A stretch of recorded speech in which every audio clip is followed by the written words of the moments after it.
Holidays-nale, அது நம்ம GT Holidays தான்.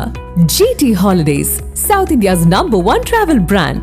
சுற்றுச்சூழல் அனுமதி உள்ளிட்டவைகள் இல்லாமல் நெல்லை சந்திப்பு பேருந்து நிலையம் செயல்படக்கூடாது என மாசு கட்டுப்பாட்டு வாரிய அதிகாரிகள் தலைமையகத்திற்கு பரிந்துரை செய்துள்ளது தொடர்பான கூடுதல் தகவல்களை செய்தியாளர் ராமசுந்தரம் வழங்க நாம் கேட்கலாம். வணக்கம் ராமசுந்தரம். மாசு கட்டுப்பாட்டு வாரிய அதிகாரிகள் என்னென்ன பரிந்துரையில சொல்லியிருக்காங்க, விவரங்களை பதிவு பண்ணுங்க.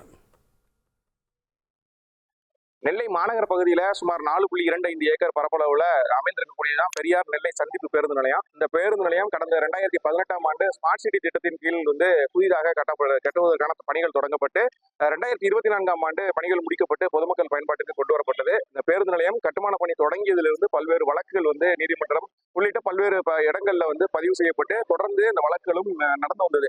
இந்த சூழல்ல பொதுமக்களின் போராட்டம், வியாபாரிகளின் போராட்டம் காரணமாக 2024ஆம் ஆண்டு இந்த பேருந்து நிலையம் திறக்கப்பட்டது. மொத்தம் 5 மாடிகளாக, அதாவது அண்டர் கிரவுண்ட் பார்க்கிங் உள்ளிட்ட 5 நிலைகள்ல இந்த பேருந்து நிலையம் கட்டி முடிக்கப்பட்டு பொதுமக்கள் பயன்பாட்டுக்கு வந்தது. இந்த பொதுமக்கள் பயன்பாட்டுக்கு வந்த பேருந்து நிலையத்துல மாசு கட்டுப்பாட்டு வாரிய அனுமதி, அதே போல சுற்றுச்சூழல் அனுமதி போன்றவைகள் வாங்கவில்லை என்பதை ஒரு குற்றச்சாட்டாக முன்வைத்து பல்வேறு வழக்குகளும் தொடரப்பட்டது. இந்த சூழல்ல தான் பேருந்து நிலையம் திறக்கப்பட்டாலும் வணிக பயன்பாட்டிற்காக இந்த பேருந்து நிலையத்தை பயன்படுத்தக்கூடாது என மாசு கட்டுப்பாட்டு வாரியத்துடைய சென்னை அதிகாரிகள் நேரடியாக அந்த ஆய்வு மேற்கொண்டு மாநகராட்சிக்கு ஒரு வழிகாட்டுதல்களை வழங்கியிருந்தார்கள்.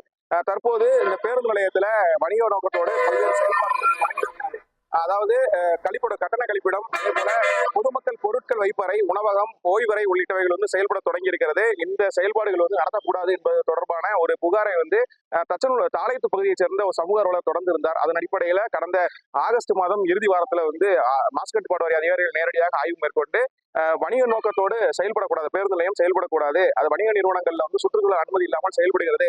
இதனால் மாநகராட்சிக்கு வழிகாட்டுதல்களை வழங்க வேண்டும் என சென்னை தலைமையகத்திற்கு ஒரு பரிந்துரை மேற்கொண்டிருக்கிறார்கள். இந்த பரிந்துரையை ஏற்று சென்னை தலைமையகம், அதாவது மாசு கட்டுப்பாட்டு வாரிய தலைமையகமும் அடுத்த கட்ட நடவடிக்கைக்கான அந்த முயற்சிகளை மேற்கொண்டிருக்கிறது. இந்த சூழல்ல தான் இன்றைய தினம் இந்த மாசு கட்டுப்பாட்டு வாரிய அனுமதி உள்ளிட்ட பல்வேறு பிரச்சனைகள் தொடர்பாக அதிகாரிகள் ஆலோசனை கூட்டம் மாநகராட்சி ஆணையாளர் தலைமையில நடைபெற இருக்கிறது. அடுத்த கட்ட நகர்வு, இந்த பேருந்து நிலையத்துல பிரச்சனைகள் இல்லாமல் இருப்பதற்கான அடுத்த கட்ட நகர்வுகளை தொடர்பாக சட்ட ரீதியான ஆலோசனைகள் மேற்கொள்ளவும் திட்டமிடப்பட்டிருப்பதாக அதிகாரிகள் தரப்புல சொல்லப்பட்டிருக்கிறது. தற்போது மாசு கட்டுப்பாட்டு வாரிய அதிகாரிகள் கடுமையான பரிந்துரைகளை மேற்கொண்டு சென்னை அலுவலகத்திலிருந்தும் ஒரு கடிதத்தை மாநகராட்சிக்கு அனுப்பியிருப்பதாக தகவல் வெளியாகிருக்கிறது. தொடர்ந்து இந்த அதிகாரிகளின் ஆலோசனை அடுத்த கட்ட நகர்வுகள் என்ன என்பது தெரிய வரும் எனவும் அதிகாரிகள் தரப்புல சொல்லப்பட்டிருக்கிறது. நன்றி ராமசுந்தரம், உங்களுடைய தகவல்களுக்கு. Holidays-nale, அது நம்ம GT Holidays தான். GT Holidays, South India's #1 travel brand.